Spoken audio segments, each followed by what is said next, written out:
연말인 만큼 배당 투자에 대한 관심이 높습니다. 그렇기 때문에 오늘은 이 배당에 대한 이야기를 해드릴 건데요.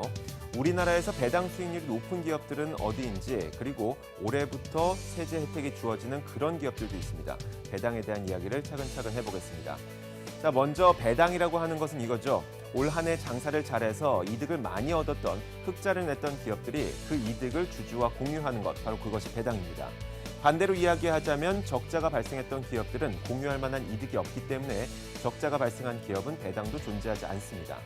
자, 그리고 올 한 해에 주어지는 배당금을 정확하게 알기 위해서는 내년 상반기까지 기다려야 됩니다.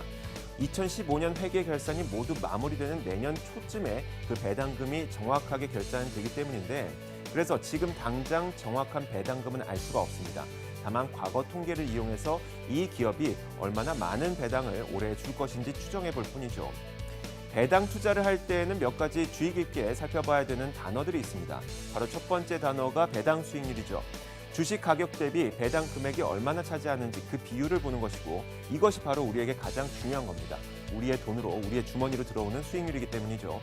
다음으로 배당 성향은 기업이 수익을 벌어들인 그 금액 대비 배당금이 얼마나 차지하고 있는지, 그것이 배당 성향입니다. 기업들의 배당을 하려고 하는 성향을 알아볼 수 있기 때문에 배당 성향이라는 이름이 붙어 있죠. 자, 그리고 배당락입니다. 배당락은 배당을 받을 권리가 사라지는 시점을 배당락이라고 하는데, 배당락에 대해서는 잠시 후에 더 자세히 살펴보도록 하겠습니다. 우리나라에서 배당을 많이 주는 기업들이 궁금하시죠? 그것을 정리해봤습니다. 코스피 200에 속해 있는 기업들 가운데 배당을 가장 많이 주는 그 기업들을 정리해봤더니 우리은행의 배당 수익률이 약 5%를 넘습니다.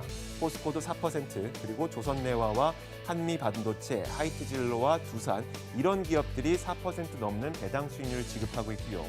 코스닥 시장에서는 어떨까요? 코스닥 시가총액 상위 100위 기업들 가운데 배당 수익률이 높은 기업들을 한번 찾아봤습니다. GS홈쇼핑이 4% 넘는 배당 수익률을 챙겨주고 있고, 파라다이스가 3%대, 그리고 파트론과 성우하이텍이 2% 정도의 배당 수익률을 두고 있습니다. 그렇다면 대한민국의 주요 기업들의 배당금도 궁금하시죠?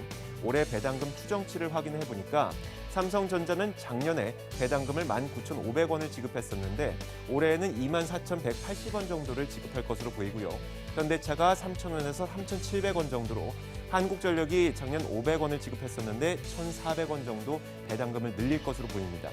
대표적인 이 고배당 기업들로 알려져 있는 포스코가 이 6,000원에서 7,800원 정도 지급할 것으로 보이고, LG화학이 4,000원에서 4,127원으로 배당금을 높일 것으로 예상되고 있습니다.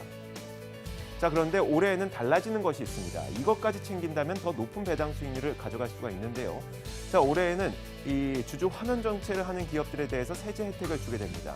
그렇다면 지난 얼마 전까지만 하더라도 14%의 배당 수익에 대한 세금을 냈었지만, 조건에 잘 맞는 배당 기업을 찾는다면 여러분들이 내야 되는 세금의 9%로 줄어들게 됩니다. 바로 그 조건은 이런 것이죠.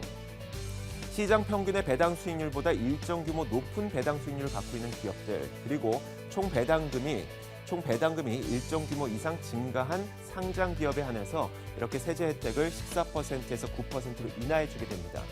그런데 우리가 같은 이 개별 투자자들이 어느 기업의 배당금이 얼마나 늘어났는지, 시장 평균 대비 이 평균 배당 수익률이 얼마나 높은지, 이런 것들을 알 수가 없죠. 그래서 현대증권의 이 리포트를 한번 채용을 해봤습니다. 이런 조건을 만족시키면서 세제 혜택이 주어질 것으로 예상되는 코스피 기업들은 메리츠종금증권과 동성코퍼레이션, 벽산과 같은 기업들이 손꼽히고 있고요.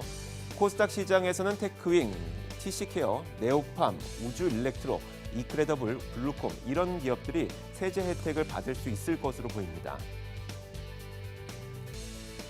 자, 배당을 받기 위해서는 2015년 회계 결산일까지 해당 기업의 주주여야 됩니다. 우리나라에서는 특별한 경우를 제외하고는 12월 31일에 모든 회계 결산이 마무리가 되죠. 그런데 우리나라에서는 주식시장이 31일에 열리지 않습니다. 그렇기 때문에 30일까지는 주주 명부에 이름을 올려놔야 되는데, 우리가 주식 거래를 하다 보면 3거래일 이후에 주식 거래가 체결이 됩니다. 그렇기 때문에 역으로 생각을 해서 30일에 3거래일 전, 그러니까 28일까지는 주식을 매수해야만 주주 명부에 이름을 올릴 수가 있고요. 그래야지만 배당을 받을 수가 있습니다. 그런데 간혹 가다가 이렇게 생각하시는 분들이 있습니다. 단 3일 정도만 주식을 보유하고, 혹은 하루 정도만 주식을 보유하고 주식 배당 수익률만 챙겨가면 어떨까라고 생각하시는 분들이 있는데 28일까지만 매수해도 이 주주로 이름을 올릴 수가 있게 됩니다. 그렇기 때문에 29일에는 주식을 매도한다고 하더라도 주주가 되는 것이죠. 그래서 이 29일에는 주식을 매도하려고 하는 사람들이 많습니다. 이것이 바로 배당락이죠. 그런데 배당락에 발생했던 주가 하락분이 배당 수익률보다 큰 경우가 더 많습니다. 확인을 해보면 작년 삼성전자의 배당 수익률은 2.4%였지만 배당락에 발생했던 주가 하락분은 1.7%였습니다. 주가 하락이 더 컸죠. 다른 기업들도 마찬가지입니다. 현대차는 거의 배당락과 배당 수익률이 비슷했고 다른 기업들은 이 배당락이 더 큰 기업들이 많습니다. 그렇기 때문에 단순히 배당 수익률만 챙기려고 하는 투자 전략은 별로 좋지가 않죠. 누군가는 지금 배당 투자는 늦은 감이 있다고 이야기하는 분들도 있습니다. 물론 그것은 배당에 대한 기대감만 생각한다면 맞는 논리일 수도 있겠지만 주가가 상승하고 기업이 성장하는 기업에 배당을 투자를 한다면 배당 수익률과 주가 상승분까지 덩달아 가져갈 수가 있습니다. 여러분들도 배당 수익률 그리고 세제 혜택 잘 챙겨서 올 한 해 마무리 잘 하시길 바라겠습니다. 시장을 읽는 남자였습니다.